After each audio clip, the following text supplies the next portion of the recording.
பதிலுக்கு பாகிஸ்தானும் தாக்குதல் நடத்திருக்குன்னு சொல்றாங்க. 5 விமானங்கள் வந்து சுட்டு வீழ்த்தப்பட்டிருக்குது அப்படின்னு சொல்றாங்க. அதுல 3 ரஃபேல் விமானம் அப்படின்னு சொல்றாங்க. இப்ப பீரங்கி தாக்குதல்ல 15 பேர் மரணம், அதுல 50 பேருக்கு மேல காயமடைஞ்சிருக்கிறாங்க. ஒருத்தர் ராணுவ வீரர் அப்படின்னு சொல்றாங்க.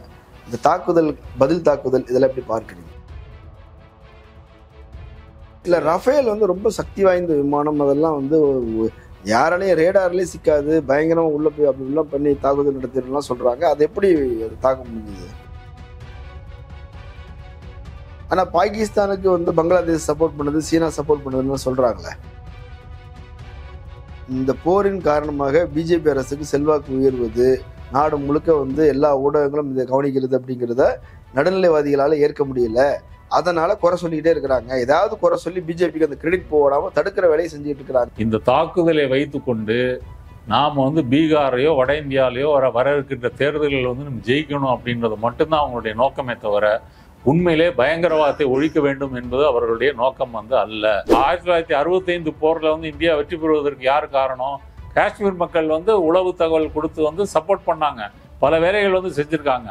இல்ல 47ல வந்து பாகிஸ்தானுடைய ஆர்மி வந்த உடனே தடுத்து நிறுத்துவதற்கு வந்து துணை புரிந்தது வந்து காஷ்மீர் மக்கள் தான்.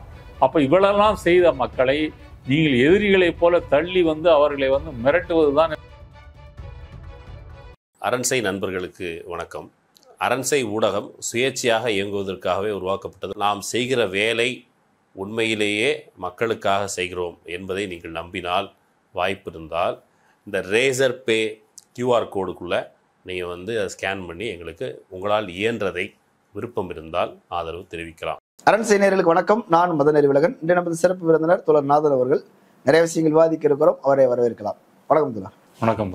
இந்தியா வந்து பாகிஸ்தான் மீது தாக்குதல் தொடுத்திருக்குது. பல இடங்கள்ல வந்து தாக்குதல் நடந்திருக்குன்னு சொல்றாங்க. 9 இடங்களை டார்கெட் பண்ணி அட்டாக் நடந்திருக்குது. தீவிரவாதிகள் குடும்பத்தோடு கொல்லப்பட்டிருக்கிறாங்க. மண்ணோடு மண்ணாக்கிய இந்தியா அப்படிலாம் வந்து செய்திகள் சொல்லப்படுது. பதிலுக்கு பாகிஸ்தானும் தாக்குதல் நடத்திருக்குன்னு சொல்றாங்க. 5 விமானங்கள் வந்து சுட்டு வீழ்த்தப்பட்டிருக்குது அப்படின்னு சொல்றாங்க. அதுல 3 ரஃபேல் விமானம் அப்படின்னு சொல்றாங்க. இப்ப பீரங்கி தாக்குதல்ல 15 பேர் மரணம், அதுல 50 பேருக்கு மேல காயமடைஞ்சிருக்கிறாங்க. ஒருத்தர் ராணுவ வீரர் அப்படின்னு சொல்றாங்க.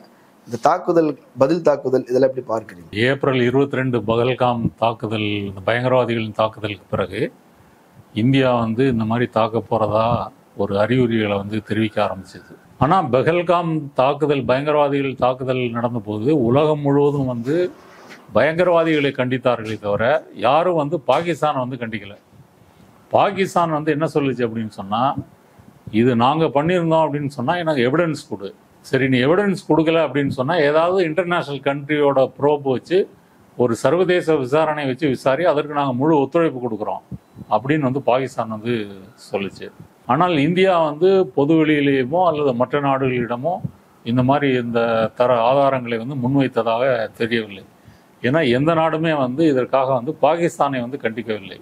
பகல்காமினுடைய பயங்கரவாதிகளுடைய தாக்குதலைத்தான் எல்லாருமே வந்து கண்டிச்சாங்க, நம்மளும் கண்டிக்கிறோம். பகல்காம் பயங்கரவாதிகளுடைய தாக்குதலுடைய நோக்கம் வந்து என்ன அப்படின்னு சொன்னா, மீண்டும் வந்து காஷ்மீரை வந்து இந்தியா வந்து தனிமைப்படுத்த வேண்டும். ஏற்கனவே வந்து காஷ்மீர் தனிமைப்பட்டு தான் வந்து இருக்குது. அது மீண்டும் வந்து இந்தியாவினுடைய இராணுவ ஒடுக்குமுறை வந்து வந்தால் மீண்டும் வந்து காஷ்மீரில் ஒரு போராட்டம் வரும். எப்படி வந்து ஹமாஸ் வந்து இஸ்ரேல் பார்டரில் வந்து நுழைஞ்சு 1500 பேரை கொன்று பணைய கைதிகளாக பிடிச்சிட்டு வந்து அது ஒரு பேசு பொருளாக்கி அப்புறம் இஸ்ரேலில் வந்து தாக்குதல் தொடுத்து அப்படி பேச வைத்ததோ, அது போன்ற முயற்சியை தான் பயங்கரவாதிகள் வந்து செஞ்சுருக்காங்க. அந்த வலையில் வந்து இந்தியா வந்து சிக்கிவிட்டது அப்படின்றதா நிதர்சனம். இல்ல, அப்படி சொல்ல முடியுமா? பாகிஸ்தான் வந்து தொடர்ந்து இந்தியாவுக்கு எதிராக தீவிரவாதத்தை வந்து ஊக்குவித்துக் கொண்டிருக்கிறது. அங்க வந்து காஷ்மீருக்குள்ள வந்து தாக்குதல் நடத்திட்டு இருக்கிறாங்க. இந்த தீவிரவாதிகளுக்கான முகாம்கள் அங்க நடக்குது, பயிற்சிகள் அங்க நடக்குது. அதன் மூலமாகத்தான் வந்து அதோடைய உற்பத்தி மையமா இருக்குதுன்னு சொல்றாங்க. அங்க இருந்து அவங்க தொடர்ந்து தாக்குதல் நடத்திட்டு இருக்கிறாங்க. இப்ப நீங்க இதுக்கு பதிலடி கொடுக்குறீங்க அப்படின்னா நீங்க அங்கதான் போய் அட்டாக் பண்ணி ஆகணும், எது வேறோ அங்கதான் வந்து வெண்ணி ஊற்றணும் அப்படின்னு மோடிஜி வந்து சிந்திச்சு செயல்படுறாருன்னு சொல்றாங்க. மோடி வந்து இந்த பகல்காம் தாக்குதல் நடப்பதற்கு முன்னாடி காஷ்மீர் போறதா இருந்தது. ஆனா உளவுத்துறை தகவல்களின்படி அங்க வந்து பயங்கரவாதிகள் தாக்குதல் நடக்க இருக்கிறதுனால நீங்க போக வேண்டாம் அப்படின்னு சொல்லி அவர் ரத்து பண்ணிட்டாரு. இதை வந்து காங்கிரஸ் தலைவர் மல்லிகார்ஜுன் கார்கே வந்து சொல்லியிருக்காரு. அப்போ மோடி போகும்போது வந்து உளவு தகவல்கள்லாம் கரெக்டாக வரும்பொழுது பகல்காம் தாக்குதல் குறித்து பயங்கரவாதிகளுடைய அந்த தாக்குதல் குறித்த தகவல், உளவு தகவல் வந்து ஏன் வரல?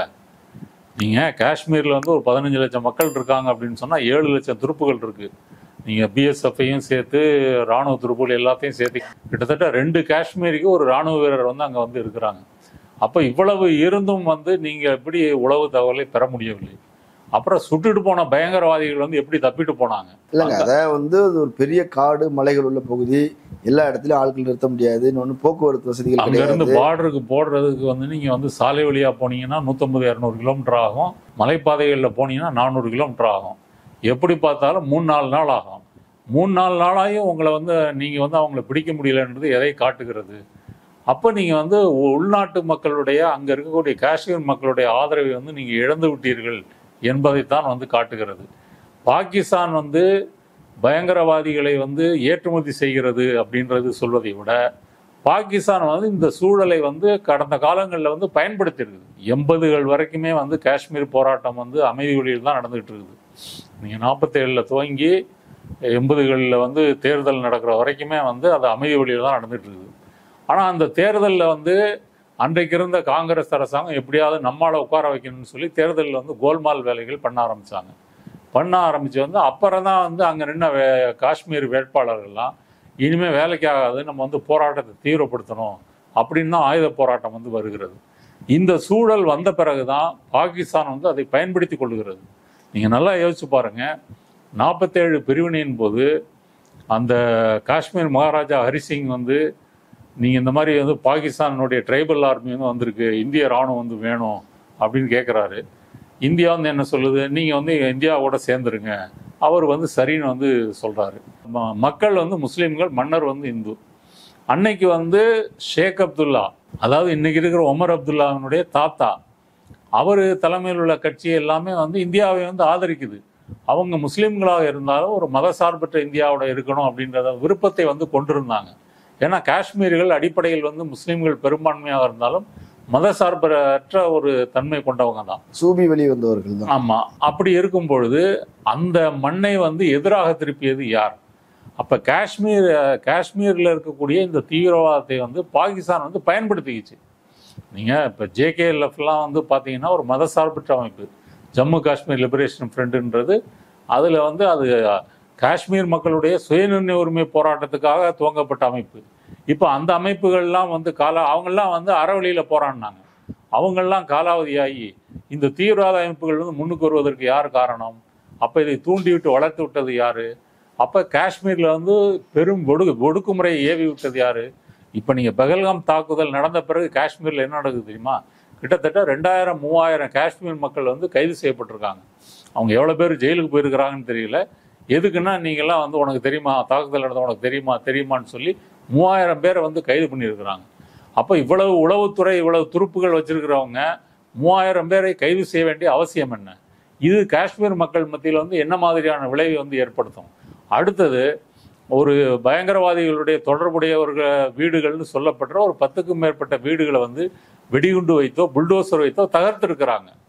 ஒரு குடும்பத்தில் ஒருத்தன் வந்து அந்த போராளி குழுவில் போய் சேர்ந்துட்டான் அப்படின்னா அந்த குடும்பம் வந்து என்னங்க செய்யும்? அப்படி பார்த்தா நீங்கள் வந்து கோட்சே குடும்பத்தினுடைய வாரிசுகள் இன்னைக்கு இருக்காங்கல்ல, அவங்களுடைய வீடுகள்லாம் போய் நீங்கள் புல்டோசர் வச்சு இடிக்கிறதுக்கு தயாரா? மாலேகான் குண்டுவெடிப்பில் வந்து 36 முஸ்லீம்கள் வந்து கொல்லப்பட்டாங்கல்ல, அதில் பிரக்யாக் சிங் தாகூர், அந்த அப்புறம் இராணுவ அதிகாரி புரோஹித், அசீமானந்தா, இன்னும் ஒரு 7-8 பேர் இருக்காங்க. அவங்களுடைய வீடுகள்லாம் நீங்கள் புல்டோசர் எடுத்து இடிப்பதற்கு தயாரா? அப்போ 38 முஸ்லீம்கள் கொல்லப்பட்டது வந்து உங்களுக்கு வந்து சர்க்கரையாக இனிக்குதா? அப்போ இதெல்லாம் வந்து காஷ்மீர் மக்களை வந்து மேலும் தனிமைப்படுத்துகின்ற வேலையை வந்து செய்யுது. தனிமைப்படுத்த இப்போ இந்த 2000-3000 பேர் அரெஸ்ட் பண்ணியிருக்கிறது வந்து உமர் அப்துல்லா வந்து கண்டிச்சிருக்கிறாருங்க. நீங்கள் காஷ்மீரில் வந்து செக்யூரிட்டி மீட்டிங் வந்து நடக்குது, அமித்ஷா இவங்கெல்லாம் இராணுவ தளபதியெல்லாம் வந்து நடக்கிறாங்க, உமர் அப்துல்லாவும் இருக்கிறாங்க. அவர் எந்திரிச்சு வெளியே போன்னு சொல்கிறாங்க. ஏன் சொல்கிறாங்க? அப்போ ஒரு காஷ்மீரியை நம்ப முடியாது. உமர் அப்துல்லா முதலமைச்சராகவே இருந்தாலும் அவரை நம்ப முடியாது. அப்போ இப்படி ஒரு சூழலை நீங்கள் உருவாக்கி கொண்டு காஷ்மீர் மக்களை வந்து தனிமைப்படுத்தி விட்டு, அப்போ அந்த பயங்கரவாதிகள் தாக்குதலை வந்து நீங்கள் ஒரு டிப்ளமேட்டிக் துறையில் வந்து உலக அரங்கில் வந்து கொண்டு போகிறதுக்கு பதிலாக நீங்கள் இந்த தாக்குதலை நடத்துவது வந்து ஒரு நாடகம் அப்படின்னு தான் நான் வந்து சொல்கிறேன். ஏன் அப்படின்னு சொன்னால், நீங்கள் இது பாகிஸ்தான் தான் இந்த பயங்கரவாதிகளுடைய தாக்குதலுக்கு வந்து காரணம் அப்படின்னு சொன்னால் நீங்கள் ஆதாரங்களை உலக நாடுகள் முன்னாடி முன் வச்சிருக்கணும். ஐநா சபை முன்னாடி முன் வச்சிருக்கணும். இல்ல அவங்க தப்பிச்சு பாகிஸ்தானுக்கு தானே போயிருக்கிறாங்க, அப்படிதானே இந்திய அரசு சொல்லுது. நீங்க ஆதாரங்களை கொடுங்க அப்படின்னு சொன்னா கதை சொல்றீங்க. எல்லை வழியாக தாண்டி பாகிஸ்தான் இதுக்குள்ள போயிட்டாங்க. எப்படி போன இல்ல இங்கேயே இருக்கிறாங்க நான் சொல்றேன். அது போனாங்கன்னு உங்களுக்கு எப்படி தெரியும்? நீங்க போனதை வந்து நீங்க போட்டோ பிடிச்சு பாத்தீங்களா? இந்திய அரசு சொல்றதை நீ நம்ப முடியாது. இங்க இருக்கிறவங்க பண்ணாங்களா, அங்க எல்லை கடந்து வந்தாங்களா, இதற்காக இது பாகிஸ்தான் வந்து உதவி பண்ணியிருக்குதா அப்படின்றதுக்கு சாலிடான எவிடன்ஸ் வந்து இந்தியாவிடம் வந்து இல்லை. நவீன ரக ஆயுதங்கள் வச்சிருக்கிறாங்க, அமெரிக்கா பயன்படுத்தக்கூடிய துப்பாக்கிகள் வச்சிருக்கிறாங்க. அப்படின்னும் போது அது பாகிஸ்தான் தானே அமெரிக்கால ஆயுதம். அப்படி பார்த்தா நீங்க வடகிழக்குல வந்து அங்க வந்து ஆயுதம் தாங்கிய குழுக்கள்லாம் வந்து அங்க வந்து துப்பாக்கி வச்சிருக்காம வந்து கிட்டிப்பில்லா வச்சிருந்தாங்க, கிரிக்கெட் பேட்டா வச்சு விளையாடிட்டு இருந்தாங்க. இப்போ அவங்களுக்கெல்லாம் ஆயுதங்கள் எங்க இருந்து வந்துச்சு? அப்போ வந்து இந்தியாவில் வந்து இந்த பிரச்சனை பல நாடுகள் இருக்கு. இல்லை இப்போ இங்கே ஈழ போராளிகளுக்கு வந்து ஆயுதங்கள் கொடுத்தது வந்து யாரு? இந்தியா தானே கொடுத்தது. இந்திரா காந்தி காலத்தில் தானே வந்து எல்லாம் ட்ரைனிங் கொடுத்தெல்லாம் வந்து கொடுத்தாங்க. எது கொடுத்தாங்க? எப்படியாவது இலங்கையை வந்து நம்ம கண்ட்ரோலில் வச்சுக்கணும். அப்போ இலங்கையில் வந்து ஈழத்தமிழ் மக்கள் மீது ஒரு ஒடுக்குமுறை வந்து ஏவப்படுகிறது. அதை இந்தியா பயன்படுத்தி கொள்ளுது. இந்தியாவுக்கு நோக்கம் வந்து ஈழத்தமிழர்களுக்கு வந்து தனி ஈழம் கிடைக்கணுன்றது நோக்கம் இல்லை. இதை பயன்படுத்தி கொண்டு இலங்கையை தனது செல்வாக்கின் கீழ் வைக்கணும். அதே போல காஷ்மீர்ல இப்படி ஒரு சூழலை வந்து இந்தியா உருவாக்கி இருக்குது. இதை நம்ம பயன்படுத்திக்கணும் அப்படின்றதான் பாகிஸ்தானுடைய நோக்கம். ரெண்டாவது, பாகிஸ்தானே வந்து பயங்கரவாதத்தால் பாதிக்கப்பட்ட ஒரு நாடு தான். பாகிஸ்தான் என்ன குற்றம் சாட்டுது அப்படின்னு சொன்னா, பலூச்சிஸ்தானுக்காக வந்து தனிநாடு கேட்டு போராட்டம் வந்து அங்க வந்து பாகிஸ்தான்ல தீவிரமாக நடக்குது. சில வாரங்களுக்கு முன்னாடி வந்து ஒரு ட்ரெயினையே கடத்திட்டு போனாங்க. அதுல அப்பாவி மக்கள் பல பேர் கொல்லப்பட்டாங்க. 24 பேர் கொல்லப்பட்டாங்க. ஆமா, அதுல வந்து ராணுவ வீரர்கள்லாம் கொல்லப்பட்டு தான் அந்த ட்ரெயினை வந்து மக்கள்லாம் வந்து திரும்ப மீட்டு கொண்டு வந்தாங்க. சில 2-3 நாளைக்கு முன்னாடி கூட 3 பாகிஸ்தான் வீரர்கள் வந்து கொல்லப்பட்டிருக்கிறாங்க. அப்ப இது பகிரங்கமா இந்தியாவினுடைய உளவுத்துறை தான் காரணம் என்று வந்து பாகிஸ்தான் குற்றம் சாட்டுகிறது. அப்ப இப்படி இருக்கும்போது பாகிஸ்தான் வந்து கடந்த காலங்களில் வந்து இப்ப 2008 மும்பை தாக்குதலுக்கு காரணம் யாருன்னா பாகிஸ்தான் தான். நான் ஏற்கனவே சொன்னது போல இந்த சூழலை பயன்படுத்தி கொண்டு முன்னாடி வந்து பாகிஸ்தான் வந்து பயங்கரவாதிகளை தீவிரவாதிகளை ஏற்றுமதி செய்தது உண்மை. ஆனா உலக நாடுகள் முழுவதும் அந்த ஜெய்ஷ்-இ முகமது, லஷ்கர்-இ தொய்பா, ஹிஸ்புல் முஜாஹிதீன் இவங்களெல்லாம் பயங்கரவாத அமைப்புகள் என்று வந்து அறிவித்து தடை செய்து, அப்புறம் பாகிஸ்தானும் தடை செய்து, பாகிஸ்தானை வந்து இன்டர்நேஷ்னல் ஃபினான்சியல் ஆக்ஷன் டாஸ்க் ஃபோர்ஸில் வந்து கிரே லிஸ்ட்டில் வந்து கொண்டு வந்து அதில் கொண்டு வந்துட்டா நீங்கள் வந்து IMF உலகம் யார்ட்டையும் கடன் வாங்க முடியாது. உங்கள் நிதி நடவடிக்கைகள் வந்து கட்டுப்படுத்தப்படும். அதுக்கு பிறகுதான் பாகிஸ்தான் வந்து ஒரு வழிக்கு வருது. அப்போ இந்த மாதிரி ஒரு டிப்ளமேட்டிக்காக வந்து பண்ண வேண்டியதை வந்து ஒரு போராக ஒரு தாக்குதல் நடத்த வேண்டிய அவசியம் வந்து என்ன? சரி, நீங்க இப்படி சொல்றீங்க இல்லையா, வழிக்கு வந்துருச்சு, கொண்டு வந்துட்டாங்க, சர்வதேச நாடுகள் வந்து ப்ரெஷர் பண்ணாங்க, IMF தடை செஞ்சாங்க, இப்படிலாம் சொல்றீங்க. இப்போ வந்து லஷ்கர்-இ தொய்பாவுடைய தலைவர் வந்து மசூத் அசார் அவங்க குடும்பத்தில் உள்ளவங்க இறந்ததுக்கு ராணுவ வீரர்கள் போய் கலந்துருக்கிறாங்க, ராணுவ அதிகாரிகள் போய் கலந்துருக்கிறாங்க, அரசியல்வாதி போய் கலந்துருக்கிறாங்க. அப்போ தீவிரவாதிகளுக்கு அரசே ஆதரவாக இருக்குதுங்கிறது நிரூபணம்னு வீடியோ வருது இல்லை? இப்போ இங்கே பெஹல்காம் தாக்குதலில் கொல்லப்பட்ட அப்பாவி பொதுமக்கள் இருக்காங்க இல்லையா, அவங்களுடைய இறுதி சடங்குல வந்து இந்திய அரசு கலந்துக்கிடுச்சா இல்லையா? பாகிஸ்தானை பொறுத்த வரைக்கும் அவங்க பாகிஸ்தானுடைய குடிமக்கள். இப்போ பாகிஸ்தான் என்ன சொல்லுது? ஒரு 6 இலக்குகளில் வந்து தாக்கியிருக்கிறாங்க. அதாவது வந்து பாகிஸ்தான் ஆக்குபைடு காஷ்மீர், அப்புறம் வந்து மேற்கு பஞ்சாப், இங்கே வந்து இந்திய விமானங்கள் வந்து மிசைல் வைத்து தாக்கி இருக்குது. இந்த தாக்குதலில் வந்து 31 பேர் கொல்லப்பட்டிருக்கிறாங்க. இதில் பெண்கள் குழந்தைகள் வந்து அடக்கம். இப்போ மசூத் ஆசாருடைய குடும்பத்தினரை வந்து நீங்கள் கொன்னீங்க அப்படின்னு சொன்னால் அந்த குடும்பத்துக்கும் பயங்கரவாதத்துக்கும் என்ன சம்பந்தம்? நாம முதலே கேட்டோம்னா கோட்ஸே வாரிசுகளை மொத்தமாக அழிச்சிட வேண்டியதானே? அப்போ கோட்ஸே பயங்கரவாதின்னா அப்போ கோட்ஸேவினுடைய வாரிசுகளை வந்து நீங்கள் எப்படி பயங்கரவாதிகள்னு சொல்லுவீங்களா? அது போல தான் இதுவும். நீங்கள் மசூத் ஆசாருடைய குடும்பத்துறை பாகிஸ்தான் வந்து என்ன சொல்லுது? எங்கள் மண்ணில் வந்து 31 அப்பாவி மக்களை வந்து கொலை பண்ணியிருக்கீங்க, கிட்டத்தட்ட 50க்கும் மேற்பட்டவர் வந்து காயமடை செஞ்சுருக்கீங்க, ஒரு மசூதியை வந்து தாக்கியிருக்கிறீங்க. இது வந்து தாக்குனது எல்லாமே வந்து சிவிலியன் தான், சிவிலியன் குடியிருப்புகள் தான் தாக்கப்பட்டிருக்குது. நாங்கள் இன்டர்நேஷ்னல் மீடியாவை அழைத்து கொண்டு போய் அங்கே வந்து காமிச்சிருக்கிறோம் அப்படின்னு சவால் விடுது பாகிஸ்தான். இல்ல, பாகிஸ்தான் சொல்றதை நம்புவீங்க, இந்திய அரசு சொல்றதை நம்ப மாட்டீங்க இல்லையே. இன்டர்நேஷனல் மீடியால நீங்க போய் பாருங்க, CNN பாருங்க, BBC பாருங்க, ஸ்கை நியூஸ் பாருங்க, அல் ஜசீரா பாருங்க, அதுல எல்லாம் வந்து என்ன சொல்றாங்க? அந்த அந்த மசூதியினுடைய அந்த மினார் இருக்கே, அதெல்லாம் வந்து கீழே விழுந்த படங்கள்லாம் வந்து இருக்குது. மசூதிகளை எப்படிங்க வந்து பயங்கரவாதிகள் வந்து ட்ரைனிங் கொடுக்க முடியும்? ட்ரைனிங் கொடுக்கறதுக்குன்னா ஒரு தனி கேம்ப் அந்த மாதிரி முகாம் தானே வந்து வேணும். அப்போ ஒரு கால் வந்து அங்கே பயங்கரவாதிகள் வந்து இந்தியாவின் சொல்படி வந்து இருக்கிறதாவே வைத்துக்கொள்ளுவோம். நீங்க முதல்ல உலக நாடுகளுடைய ஆதாரங்களை கொடுத்து அவர்களை வழிக்கு வர வைத்து அவர்களை வைத்து பாகிஸ்தானை கண்டிக்க வைத்து அந்த முறையில தான் வந்து நீங்க போனோம். நீங்க அப்படி சொல்றீங்க. ஆனா அமெரிக்காவோ இங்கிலாந்தோ பிரான்ஸோ இஸ்ரேலோ அந்த மாதிரி உலக நாடுகள் ஆதரவெல்லாம் எதிர்பார்க்கலையே. தாங்கள் பாதிக்கப்படுகிறோம் அப்படின் போது தீவிரவாதத்துக்கு எதிராக தானே முன் வந்து போற தொடர்ந்து. இப்ப இஸ்ரேல் வந்து காசாவை தாக்குதல் நடத்திய போது உலக நாடுகள் ஆதரிச்சுதா இல்லையா? ஆதரிச்சுதுங்க. ஹமாஸ் வந்து இந்த மாதிரி 1500 பேர் கொன்னுட்டாங்க, அதனால இஸ்ரேலுக்கு வந்து செல்ஃப் டிஃபென்ஸ் வந்து அதனுடைய ரைட்டு, அதனால வந்து பாலஸ்தீன்ல போய் தாக்குதல் நடத்துவதற்கு அதற்கு எல்லா உரிமையும் இருக்குதுன்னு சொல்லி மேற்குலக நாடுகள் வந்து எல்லாம் இந்தியா உள்ளிட்டு மோடி உள்ளிட்டு எல்லாரும் ஆதரிச்சாங்க. இப்ப இந்தியாவினுடைய இந்த தாக்குதலை ஏதாவது ஒரு உலக நாடு ஆதரித்திருக்கிறதா? யாரும் எதிர்க்கல, ஆதரிக்கல. இல்ல, ஏன் ஆதரிக்கல? ட்ரம்ப் வந்து இட்ஸ் அ ஷேம் அப்படின்னு சொல்றாரு.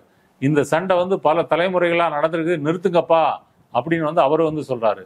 எல்லா உலக நாடுகளும் நீங்க வந்து இந்த போரினுடைய முரண்பாட்டை வந்து தீவிரமாக்காதீர்கள், கூர்மைப்படுத்தாதீர்கள், நிறுத்துங்க அப்படின்னு சொல்லியிருக்காங்களே தவிர யாரும் இந்தியா வந்து பயங்கரவாதிகளுக்கு எதிராக ஒரு தாக்குதலை நடத்தி இருக்கிறது பாகிஸ்தான்ல, இதை நாங்கள் ஆதரிக்கிறோம் சொல்லி ஒரு நாடு கூட சொல்லலை. இல்லை, நீங்க இந்தியாவுக்கு பக்கத்தில் இருக்கக்கூடிய நேபாளமோ பங்களாதேஷோ இலங்கையோ அல்லது வந்து பூட்டான் கூட அப்படி வந்து சொல்லலை. அப்படி இருக்கும்போது உலக நாடுகள்ல இருந்து நீங்க தனிமைப்பட்டுட்டீங்க. ஆனா பாகிஸ்தானுக்கு வந்து பங்களாதேஷ் சப்போர்ட் பண்ணுது, சீனா சப்போர்ட் பண்ணுதுன்னு சொல்றாங்களே. சீனாவும் வந்து மற்ற உலக நாடுகளை போலதான் சொல்லியிருக்கே தவிர, அதாவது 2 நாடுகளுமே வந்து எங்களுடைய நெய்பர் 2 பேருமே வந்து அமைதியாக பேசி தீர்த்து கொள்ள வேண்டும் அப்படின்னு தான் வந்து சீனா சொல்லியிருக்கே தவிர குறிப்பிட்டு வந்து பாகிஸ்தானை வந்து சொல்லலை. நான் சொல்ல வர பாயிண்ட் வந்து என்ன அப்படின்னு சொன்னா, நீங்க ஒரு ராஜாங்க ரீதியாக தீர்க்க வேண்டிய விஷயத்தை போர் என்று கொண்டு போக வேண்டிய அவசியம் வந்து என்ன?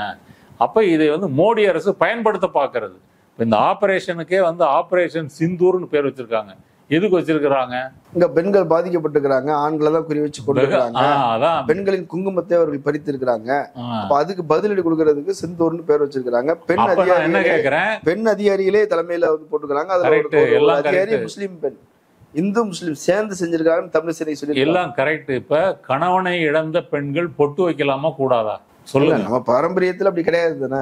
வைக்கலாமா கூடாதா? வைக்கலாங்கிறது என் கருத்து. வைக்கணும். அப்போ வந்து அவங்க கைம்பெண்கள் என்று அவங்களை ஒதுக்கி வந்து பண்ணக்கூடாது அப்படின்னு சொல்லி தான் பெரியார் அம்பேத்கர்ல இருந்து பல சமூக சீர்திருத்தவாதிகள் வந்து போராடி இருக்கிறாங்க. அப்போ அந்த கைம்பெண்கள் வந்து மறுமணம் செய்து கொள்ளக்கூடாது, பொட்டு வைக்கக்கூடாது அப்படின்ற பிற்போக்குத்தனை இந்த பேர்லயே இருக்கு. 2வது, அதில் வந்து ஒரு முஸ்லீம் கொல்லப்பட்டிருக்கிறாரா இல்லையா? முஸ்லீம் பெண்கள் பொட்டு வச்சிருக்காங்களா இல்லை, வைப்பாங்களா இல்லையா? வைக்க மாட்டாங்கல்ல. இப்போ அவங்களுக்கு என்ன நீதி? ஒரு முஸ்லீம், ஒரு காஷ்மீர் முஸ்லீம் கொல்லப்பட்டிருக்கிறார்ல, அங்கே வந்து டூரிஸ்ட் பயணிகளுக்கு வந்து சுற்றுலா பயணிகளுக்கு வந்து உதவி செய்யக்கூடியவர், அவர் வந்து கொல்லப்பட்டிருக்கிறாரு. இப்போ அவர் மனைவிக்கு என்ன நீதி? அவங்க பொட்டு வைக்க மாட்டாங்க. அப்போ இதுலேயும் கூட மதத்தை கொண்டு வர்றது இருக்கு இல்லையா? இல்லை, இப்போ விவசாயிகள் போராட்டம் வந்து நடந்தது, 700-800 விவசாயிகள் வந்து கொல்லப்பட்டிருக்கிறாங்க. அப்ப அந்த விவசாயிகளோட மனைவிகளுடைய பொட்டு வந்து அழிக்கப்படவில்லையா? அது அழிக்கப்பட்டதுக்கு மோடி அரசு வந்து காரணம் இல்லையா? அப்ப இதை வந்து ஒரு மத பிரச்சனையாக முஸ்லிம்களுக்கு எதிராக, காஷ்மீரிகளுக்கு எதிராக ஒரு சித்திரத்தை உருவாக்குறது இருக்கு இல்லையா? அதைத்தான் இந்திய அரசு வந்து திரும்ப திரும்ப வந்து செஞ்சிருக்குது. இல்ல, இப்ப நம்ம இந்திய அரசின் வெற்றியை, ராணுவத்தின் வெற்றியை கொண்டாடுறதுக்கு நம்ம மனசு இல்ல. நம்ம எல்லாம் வந்து இந்தியா மேல ஒரு பற்றே இல்லாம விமர்சனம் பண்ணிட்டு இருக்கிறோம். நடுநிலை என்ற பெயரில் இப்படி வந்து நம்ம வந்து எதிரிக்கு துணை போயிடுறோம் அப்படின்னு விமர்சனங்கள் வருது. நீங்க ஒரு தாக்குதல் நடத்துறீங்க, போர் நடத்துறீங்க அப்படின்னு சொன்னா அதுக்கு ஒரு நோக்கம் இருக்கணும். என்ன நோக்கம் இருக்கணும்? இனிமேல் காஷ்மீர் வந்து பயங்கரவாதிகளை வந்து இந்தியாவுக்கு அனுப்ப முடியாது, பயங்கரவாதிகள் இத்தோடு வந்து ஒழிக்கப்படுவார்கள் அப்படின்ற நோக்கம் வந்து இருக்கணும். அதுதான் சொல்றாங்க. அப்ப நீங்க உறுதி கொடுக்குறீங்களா? இனிமே காஷ்மீர்ல வந்து பயங்கரவாதிகள் தாக்குதல் நடக்காது, எந்த அப்பாவி பொதுமக்களையோ ராணுவ துருப்புகளையோ பயங்கரவாதிகள் தாக்க மாட்டார்கள், அப்படி ஒரு கேரண்டி கொடுக்கறதுக்கு மோடி அரசு தயாரா? நாங்க கட்டுப்படுத்திட்டு இருக்கிறோம், குறைச்சிட்டு. இப்ப பதான்கோட் தாக்குதலே தானே சொன்னீங்க. புல்வாமா தாக்குதல் நடந்து 40 அந்த சிஆர்பிஎஃப் வீரர்கள் கொல்லப்பட்ட பிறகு பதான்கோட் தாக்குதல்ல வந்து நாங்கள் தீவிரவாதிகளுடைய பயிற்சி முகாம்களை எல்லாம் அழித்து விட்டோம்னு சொன்னீங்களே, அது பிறகு எப்படி தீவிரவாதிகள் வந்து 5 வருஷம் கழிச்சு வந்து உயிரோடு எப்படி வந்தாங்க? அப்போ உங்க ராணுவ ரீதியாக நீங்க செய்கின்றதுக்கு ஒரு அரசியல் நோக்கம் இருக்கணும். அந்த நோக்கமே இங்க நிறைவேறி இருக்குதா என்பதுதான் வந்து கேள்வி. இந்த போரின் காரணமாக பிஜேபி அரசுக்கு செல்வாக்கு உயர்வது, நாடு முழுக்க வந்து எல்லா ஊடகங்களும் இதை கவனிக்கிறது அப்படிங்கிறத நடுநிலைவாதிகளால ஏற்க முடியல. அதனால குறை சொல்லிக்கிட்டே இருக்கிறாங்க. ஏதாவது குறை சொல்லி பிஜேபிக்கு அந்த கிரெடிட் போடாம தடுக்கிற வேலையை செஞ்சுட்டு இருக்கிறாங்க. அது மோடி அரசனுடைய நோக்கமே அதுதாங்க. இந்த தாக்குதலை வைத்துக்கொண்டு நாம் வந்து பீகாரையோ வட இந்தியாவிலையோ வர இருக்கின்ற தேர்தல்கள் வந்து நம்ம ஜெயிக்கணும் அப்படின்றது மட்டும்தான் அவங்களுடைய நோக்கமே தவிர உண்மையிலே பயங்கரவாதத்தை ஒழிக்க வேண்டும் என்பது அவர்களுடைய நோக்கம் வந்து அல்ல. அப்படி இருந்திருந்தா உளவுத்துறை வந்து ஒழுங்காக செயல்பட்டுருக்கணும், பகல்காம் தாக்குதலை வந்து தடுத்து நிறுத்திருக்கணும். இது எதையுமே வந்து செய்யாமல் நீங்கள் 1947 இப்போ 2025 வரைக்கும் வந்து பல 3 போர்கள் நடந்திருக்குது. பல முறை இந்தியா வந்து போய் வந்து தாக்கி இருக்குது. ஆனால் இந்த பயங்கரவாத பிரச்சனை வந்து ஏன் முடியலை? அப்போ காஷ்மீர் மக்களை வந்து அவர்களை வந்து நீங்கள் அன்பால் வென்றெடுப்பதற்கு பதிலாக அடக்குமுறையை ஏவி அவர்களை வந்து நீங்கள் வந்து ஒரு அரட்டி மிரட்டி ஒடுக்கி வந்து வச்சிருக்கலாம் அப்படின்னு வந்து நினைக்கிறீங்க. அதுதான் பிரச்சனை, அதுதான் பாயிண்ட், அதை தான் வந்து பேசணும். இப்போ ஆர்டிகிள் 370 வந்து ரத்து செய்ய வேண்டிய அவசியம் என்ன? அது வந்து காஷ்மீர் மக்களுடைய அன்பை வந்து உங்களுக்கு சம்பாதித்து கொடுத்துருக்கிறதா? அதுவும் அந்த ஆர்டிகிள் 370 எந்த முறையில் நீங்கள் ரத்து பண்ணீங்க? அங்கே வந்து சட்டமன்றம் வந்து இல்லை, தெரிவு செய்யப்பட்ட அரசாங்கம் வந்து இல்லை.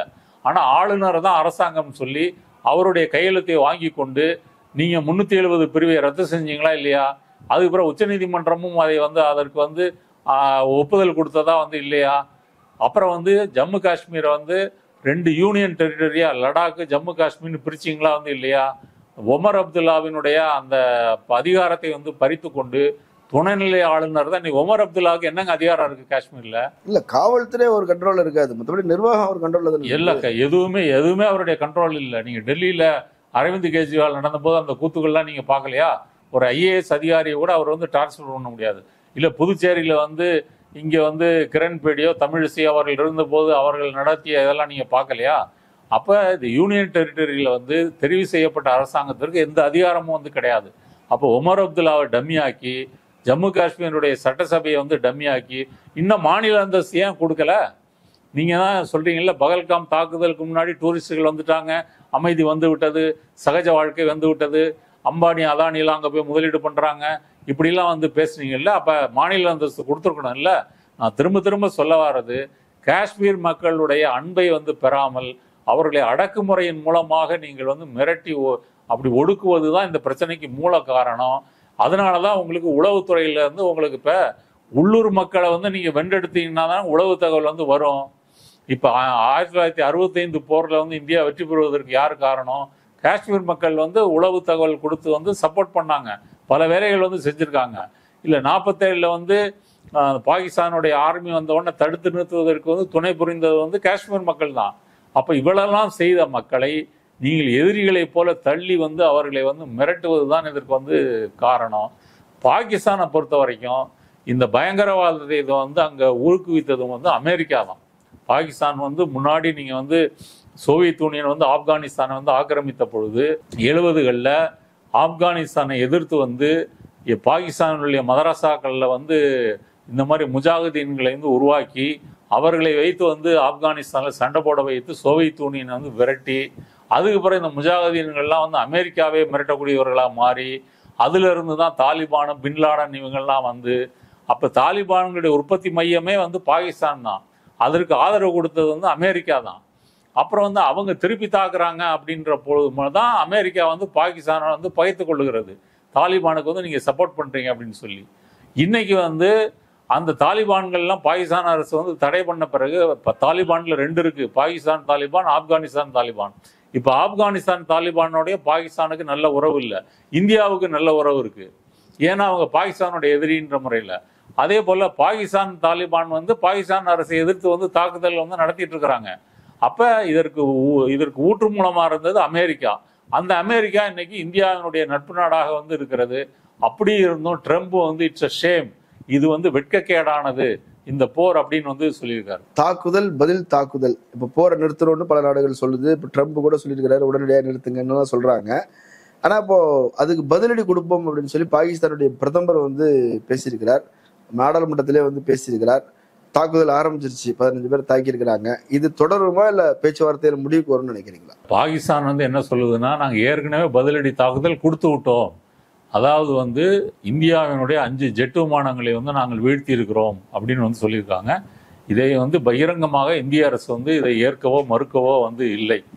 சைனாவில் இருக்கக்கூடிய இந்தியன் எம்பசி மட்டும்தான் இது ஃபேக் நியூஸ் அப்படின்னு சொல்லியிருக்கே தவிர, இப்போ CNN வந்து ஒன்று சொல்றாங்க, இது தொடர்பாக இந்திய விமானப்படை அலுவலகத்தை நாங்கள் வந்து தொடர்பு கொண்டோம், அவர்கள் எந்த கருத்தும் தெரிவிக்க மறுத்து விட்டார்கள் அப்படின்னு CNN சொல்லுது. இல்ல, ரஃபேல் வந்து ரொம்ப சக்தி வாய்ந்த விமானம், அதெல்லாம் வந்து யாராலையும் ரேடார்லயும் சிக்காது, பயங்கரமா உள்ள போய் அப்படி எல்லாம் பண்ணி தாக்குதல் நடத்திடலாம் சொல்றாங்க. அது எப்படி தாக்க முடிஞ்சது? தரையிலிருந்து தாக்கக்கூடிய ஏவுகணைகள் மூலமாக பாகிஸ்தான் வந்து தாக்கி இருக்குது.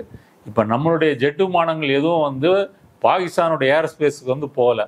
இங்கிருந்தே வந்து மிசைலை ஏவி தான் அந்த குறிப்பிட்ட அந்த இடங்களை வந்து தாக்கியிருக்காங்க.